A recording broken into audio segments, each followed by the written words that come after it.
Welcome to PRS22 YouTube channel. I'm your host, Matt. Thanks for tuning in with me today. Follow me today as we go along a PRS22 rimfire match I hosted out at Griffin Group Training Facility in Maxton, North Carolina. Be sure to stick around to the very end for our own blooper reels at the request of Corey. This is their third match to host currently of the year, and it's a small club. Most of the shooters, it was their first, second, or even third match of all time. So this was a really cool interaction with a lot of brand new shooters. Great opportunity to talk with a lot of different people, both from gun backgrounds and those without a whole lot of gun background knowledge. There were everyone from bench rest shooters to first-time shooters. There was a side stage with a challenge where two young girls actually hit a dumb sucker at 200 yards, which was a prize. The actual prize was a bottle of bourbon. I do believe that their father was the recipient of such, which I thought was pretty fun to hear. These targets are small and far. So the nearest target engaged today was 25 yards. And at the 25-yard line, you're shooting targets that go in descending order from small or biggest to small. The smallest being literally just the size of a nail hanging from a Know Your Limits rack. And as everyone likes to ask, how far was the farthest shot? 200 yards. What size was the smallest shot at 200 yards? 4 inches. Yeah, that's actually rather small when you're shooting at it with a precision rimfire rifle with a little bit of crosswind. A little bit of wind goes a long way around that, yeah. These stages were fun and challenging for shooters of all levels. I think the big takeaway, there was not a ton of positional shooting in today's match, which was good for the newer shooters in the crowd. But I'll say the small targets sure make it a challenge, no matter what your background or skill level is. I know everyone always wants to ask, what gear did you use? Well, today I went rather simple. I ended up only using one Game Changer bag by Armageddon Gear. It's the, I believe it's the medium fill. It's not the heaviest, not the lightest. It's a combination of both weights. The 200? And it has a little rubber. So the one straight back to the right? I guess you'd say anti-skid material on it. Let's see, 4.8. It's a phenomenal bag. It works really well. For a rear bag, it also works well off of various barricades that you encounter in matches like this. Utilize that. I also shared my rifle with a friend who was his first time shooting a precision rimfire match. So wanted him to get a chance to come out and enjoy today and get an opportunity to participate in the sport. This was a great opportunity for us to share a rifle. So this rifle single feed got is double not the amount of optimal. rounds that most of the others were fed. I'll have a little more detailed video on my gear that I'm utilizing in this match.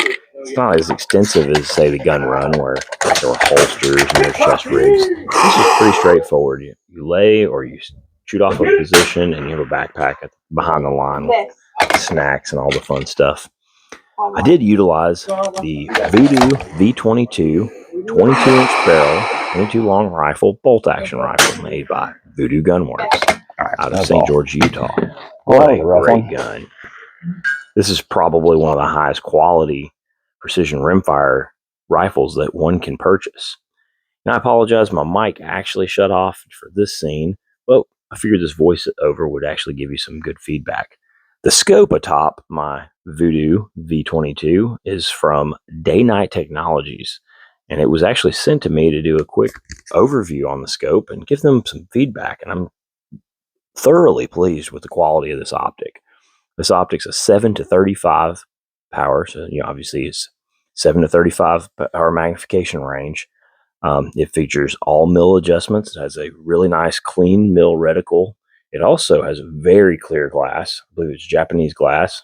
Don't hold me to that, but I'll verify the specs in a separate video on that.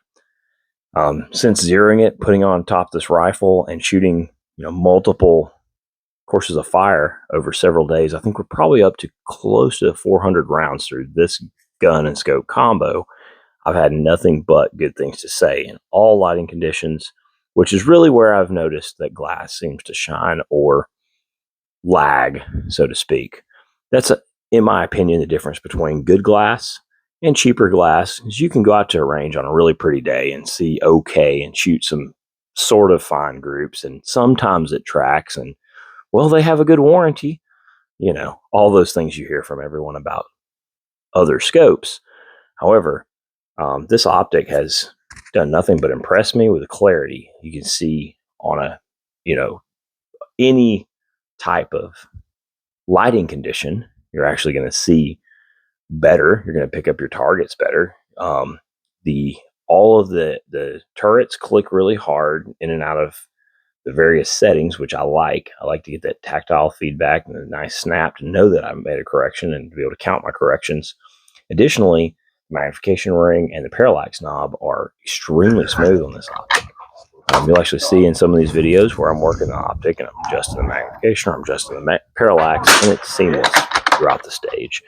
So that's always something you really want to see. I love these stages off of these barrels like this. Didn't necessarily shoot my best on this stage. I think I dropped 1 or 2 shots here throughout the course of some really tiny targets at 25 yards, and then just 2 more shots at the 200-yard line to finish this thing up. Actually ran out of ammo, had to plus up my only magazine, and as I plussed up the magazine, I asked the timekeeper where we were on time. Well, heck. Just kept my cool, plussed up the number of rounds I had left for this stage, which I believe was 4. 5 up there. In the event that I didn't hit the targets, and continued the engagement.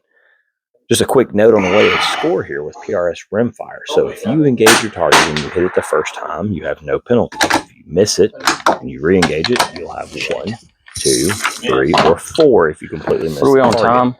So the lowest score wins on this game, which I really like. Put some bullets in here so so I can way feed to them count. better. The actual par time, so time does not count against you as long as you don't break the time. If you break the time and there are remaining targets, those remaining targets count as 4 misses in the event that you haven't even engaged them.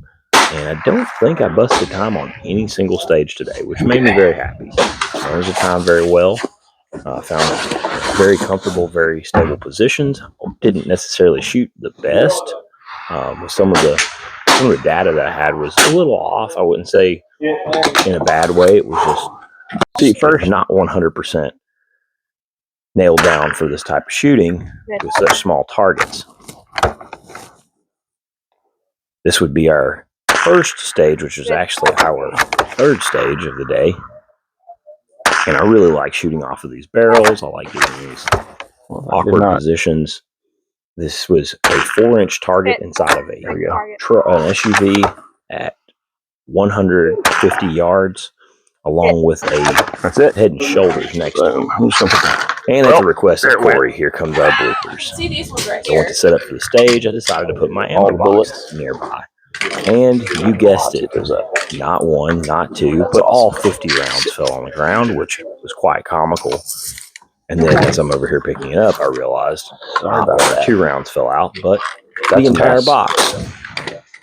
I love optimism. Whatever you're doing here. And so one of the other shooters was box of ammo. Really quick to point out that, well, dude, it decided to 50 just rounds. dump it all. It's not 100. As we close out today's video, I want to thank you all for joining me. If you got something out of this content, it would probably be good if you subscribe. Also like, comment, let me know what you think. Literally in the comment 50 rounds on the below. If there's something you learned today or something you'd like to learn. Yeah. And don't forget, It could be worse. until next time, stay obstreperous.